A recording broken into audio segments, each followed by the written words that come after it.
Lvov, the husband of Natalia, Kitty's sister, had spent all his life in foreign capitals, where he had been educated, and had been in the diplomatic service. During the previous year he had left the diplomatic service, not owing to any unpleasantness. He never had any unpleasantness with anyone, and was transferred to the department of the court of the palace in Moscow, in order to give his two boys the best education possible. In spite of the striking contrast in their habits and views and the fact that Lvov was older than Levin, they had seen a great deal of one another that winter, and had taken a great liking to each other. Lvov was at home, and Levin went in to him unannounced. Lvov, in a housecoat with a belt and in chamois leather shoes, was sitting in an armchair, and with a pince-nez with blue glasses he was reading a book that stood on a reading desk, while in his beautiful hand he held a half-burned cigarette daintily away from him. His handsome, delicate, and still youthful-looking face, to which his curly, glistening silvery hair gave a still more aristocratic air, lighted up with a smile when he saw Levin. "Capital. I was meaning to send to you. How's Kitty? Sit here, it's more comfortable." He got up and pushed up a rocking chair. "Have you read the last circular in the Journal de St. Petersburg? I think it's excellent," he said, with a slight French accent. Levin told him what he had heard from Katavasov was being said in Petersburg, and after talking a little about politics, he told him of his interview with Metrov, and the Learned Society's meeting. To Lvov it was very interesting. "That's what I envy you, that you are able to mix in these interesting scientific circles," he said. And as he talked, he passed as usual into French, which was easier to him. "It's true I haven't the time for it. My official work and the children leave me no time, and then I'm not ashamed to own that my education has been too defective." "That I don't believe," said Levin with a smile, feeling, as he always did, touched at Lvov's low opinion of himself, which was not in the least put on from a desire to seem or to be modest, but was absolutely sincere. "Oh, yes, indeed. I feel now how badly educated I am. To educate my children I positively have to look up a great deal, and in fact simply to study myself. For it's not enough to have teachers, there must be someone to look after them, just as on your land you want laborers and an overseer. See what I'm reading," he pointed to Busleev's grammar on the desk. "It's expected of Misha, and it's so difficult. Come, explain to me. Here he says." Levin tried to explain to him that it couldn't be understood, but that it had to be taught, but Lvov would not agree with him. "Oh, you're laughing at it. On the contrary, you can't imagine how, when I look at you, I'm always learning the task that lies before me, that is the education of one's children." "Well, there's nothing for you to learn," said Lvov. "All I know," said Levin, "is that I have never seen better brought up children than yours, and I wouldn't wish for children better than yours." Lvov visibly tried to restrain the expression of his delight, but he was positively radiant with smiles.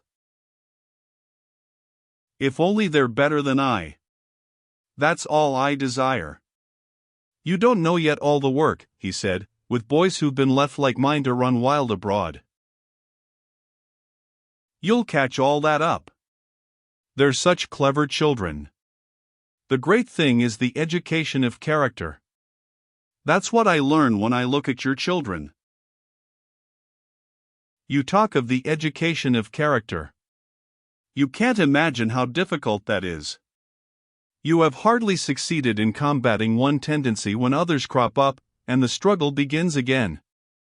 If one had not a support in religion, you remember we talked about that, no father could bring children up relying on his own strength alone without that help."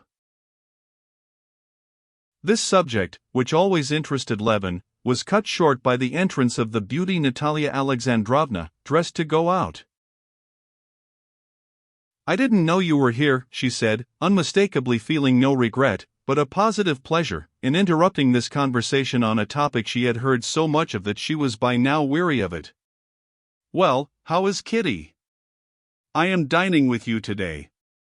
I tell you what, Arseny, she turned to her husband, you take the carriage. And the husband and wife began to discuss their arrangements for the day. As the husband had to drive to meet someone on official business, while the wife had to go to the concert in some public meeting of a committee on the Eastern question, there was a great deal to consider and settle. Levin had to take part in their plans as one of themselves. It was settled that Levin should go with Natalia to the concert and the meeting, and that from there they should send the carriage to the office for Arseny, and he should call for her and take her to Kitty's, or that, if he had not finished his work, he should send the carriage back and Levin would go with her. He's spoiling me, Lvov said to his wife. He assures me that our children are splendid, when I know how much that's bad there is in them.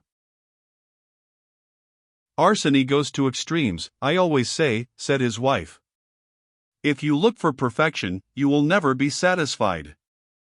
And it's true, as Papa says, that when we were brought up there was one extreme, we were kept in the basement, while our parents lived in the best rooms. Now it's just the other way, the parents are in the wash house, while the children are in the best rooms. Parents now are not expected to live at all, but to exist altogether for their children. Well, what if they like it better? Lvov said, with his beautiful smile, touching her hand. Anyone who didn't know you would think you were a stepmother, not a true mother. No, extremes are not good in anything, Natalia said serenely, putting his paper knife straight in its proper place on the table. Well, come here, you perfect children, Lvov said to the two handsome boys who came in, and after bowing to Levin, went up to their father, obviously wishing to ask him about something. Levin would have liked to talk to them, to hear what they would say to their father, but Natalia began talking to him, and then Lvov's colleague in the service, Mahatin, walked in, wearing his court uniform, to go with him to meet someone, and a conversation was kept up without a break upon Herzegovina, Princess Korzinskaya, the town council, and the sudden death of Madame Apraxina. Levin even forgot the commission entrusted to him. He recollected it as he was going into the hall.